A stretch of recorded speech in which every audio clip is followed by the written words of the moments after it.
Vimos en Güemes parte del problema, pero este problema no se reduce solamente a esa localidad, como si hubiera allí una situación exclusiva de la provincia. Van a ver que tengo documentación que les voy a mostrar que tampoco es un problema exclusivo de la provincia. Todo el país está padeciendo esta contaminación. Pero acá nomás, a otros 20 kilómetros de la capital, en Campo Quijano, Marcela Tordes está padeciendo el mismo problema. Así que se puso en contacto con nosotros, se ha movilizado muchísimo ella para tratar de defenderse, fíjense, ni más ni menos. Y nos acercamos hasta su casa. ¿Qué tal, Marcela? Carlos Castañedas. ¿Cómo están? Bien de tenerlos. Bien de tenerlos acá. Bueno, hemos comenzado este trabajo de investigar cuáles son las causas y cuáles son los efectos que han tenido las antenas en toda, bueno, entre aquellos que se han percatado, porque por ahí hay mucha gente que está sufriendo estos problemas y ni siquiera sabe que es por culpa de las antenas. Por lo menos es lo que ustedes suponen, que tenían una antena y que... Contanos un poco cómo fue. Ustedes viven acá, en Campo Quijano, ¿desde hace cuántos años?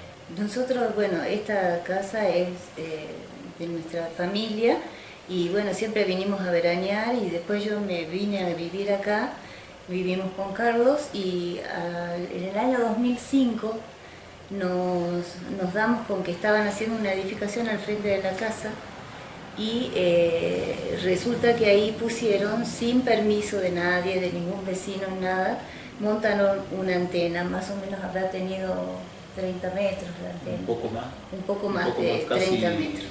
Casi 60 metros. Claro. Era un poco menos de 60 metros, pero pasaba los 45, era una estructura muy grande. ¿Y entonces? Cuando fuimos a averiguar qué es lo que estaban, porque nosotros hicimos nota, queríamos saber de qué se trataba, habíamos tenido un indicio de que iban a poner una antena, bueno, nos damos con que estaba todo bien según la gente de la municipalidad, no nos decían que iban a colocar hasta que la vimos montada. Y después nos enteramos de que ese terreno había sido vendido al ex intendente, o sea... Querubín Sosa. Exactamente, había sido vendido a él, que no era de él el terreno, pero bueno, había sido vendido y ahí se había instalado una antena de AMX Claro. Bien, ahora, en ese momento, para ustedes era un problema estético. Era un...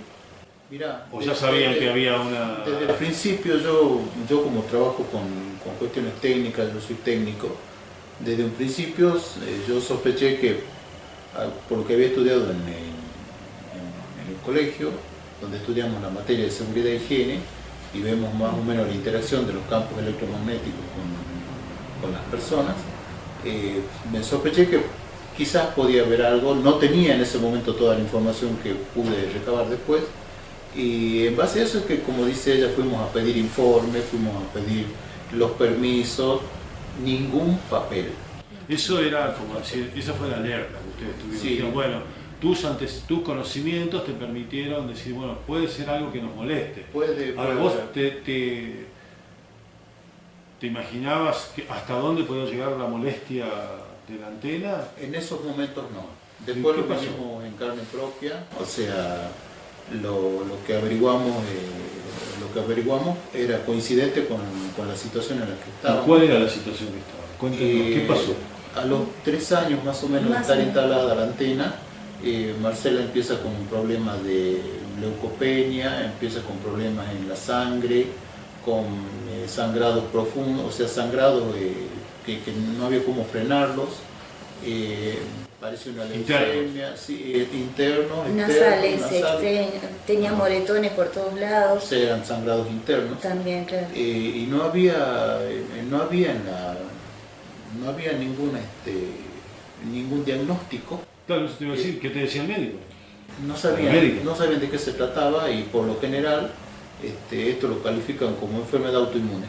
O sea, de cajón va como enfermedad autoinmune.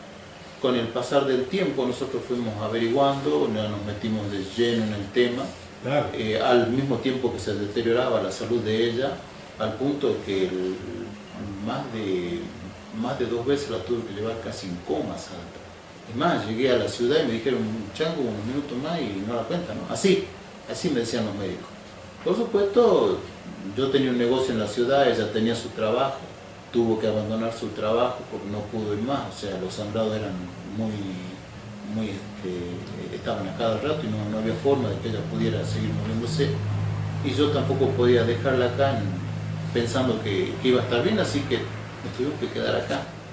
De todas maneras, no hubo de parte de la medicina una confirmación de que, hasta que finalmente nos dimos cuenta y caímos en cuenta de que el problema era la radiación que nos estaba afectando. ¿Cómo se dieron cuenta? Yo tenía también un problema que era el insomnio. Por ejemplo, yo llegaba a la casa y era imposible conciliar el sueño. Si me iba a la casa de mi mamá, que vive un poco más abajo, me dormía como una piedra, porque claro, estaba cansado todo el día y me dormía. Pero acá era imposible. O sea, no había forma de conciliar el sueño. Y eso te despertó me dio la idea y después confirmé en la información que fuimos recabando que era uno de los problemas que generaban incluso nosotros tuvimos muchos animalitos que fallecieron en forma inexplicable. O sea, empezaron con tumorcitos, gatitos que se secaron prácticamente, o perritos que nunca le habíamos puesto nada, ni siquiera como para decir, no estaban ni operadas, nada, y de repente un montón de tumores en los pechos, así que la tuvimos que sacrificar. Los gatitos se nos morían realmente. Otra cosa que vimos, por ejemplo, fue como la vegetación y la fauna del lugar también se veía afectada, porque antes nosotros sabíamos ver una cantidad de pájaros y que venían acá, porque vos ves que hay muchos árboles acá, y uno siente, y de repente no había nada, y los árboles también empezaban a podrirse. Se nos pudrieron árboles que estaban plantados ahí al frente, y después nos enteramos que hay ciertos árboles que son muy sensibles a la radiación electromagnética, como el sauce, por ejemplo, que es lo que teníamos ahí adelante. Los pájaros parece que se ahuyentan con ella. Bueno, además que las antenas de telefonía no funcionan siempre de la misma manera. No es que estés siempre malo, pero digamos un campo constante, sino que va modificándose en función de los horarios, de la demanda, y un montón de cosas. Así que eso también debe cambiar el humor de los animales, que lo sienten más, y de los seres humanos, que lo sentimos más. Y entonces, vos sentías eso de golpe, él empezó a relacionar con la antena la problemática que vos podías tener entonces alguna relación con y ahí investigando se empezaron a encontrar con un montón de coincidencias. De coincidencias, incluso nosotros sabíamos de un antecedente importante en Tres Cerritos, que con 5 firmas de vecinos se había logrado frenar una antena y no se la puso porque era, y tenían, pero ellos son los primeros que vemos todos los antecedentes que habían puesto por el tema de la salud, por el tema precautorio. Y ellos con 5 firmas logran frenar la antena. Nosotros acá sí hemos presentado firmas, más de 400 firmas la última vez, y lamentablemente, bueno, acá no había una ordenanza. Después hay una ordenanza que hace el Consejo Deliberante. Pero usted no puede frenar nada, ya está puesta la antena. Estaba puesta, claro. O sea que ya no es una cuestión de frenado. A veces es más fácil.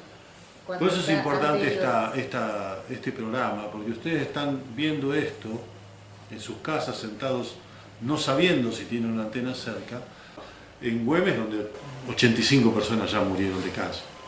Estamos hablando de una cosa muy seria. ¿Y vos, cómo siguió tu enfermedad? Porque yo te veo muy bien. Ahora sí, ahora estoy bastante... Pero bueno, pasó algo entre medio. Sí, realmente. Se fue la antena. Se fue la antena. No solo se fue la antena, sino que empezamos a tomar medidas precautorias nosotros dentro de la casa, como sacar digamos, nosotros teníamos un teléfono que era el inalámbrico, lo sacamos porque sabemos que la base también irradia muchísimo, casi como un celular, y nosotros no sabíamos, lo teníamos al lado. Dejé de usar celular, por supuesto, de la manera que lo usaba, ya no lo uso más. Pusimos pantallas de aluminio en las piezas para poder protegernos, porque sabemos que el aluminio frena esta onda. si bien la vegetación frena algo y el techo de chapa también frena, la onda, la microonda, entra en los ambientes, rebota en las paredes y se difunde por toda la casa. Entonces pusimos algunas pantallas de aluminio que ahora, a este tiempo ya no las tenemos ahí. Las pusimos para poder ver si podíamos dormir, si podíamos conciliar el sueño y tener un lugar. ¿Y eso funcionó, esa especie de jaula de Faraday? Mira, como jaula de Faraday funcionaba a media, mermaba un poco la señal, Claro. Porque el ingeniero Bresni, que estuvo haciendo un estudio y que justamente vino acá a la casa, él está estudiando justamente esto de los rebotes que hace la onda y cómo se amplifica o no en los ambientes. Más o menos eso fue lo que él nos explicó, me explicó ese día que vino por acá. Perfecto.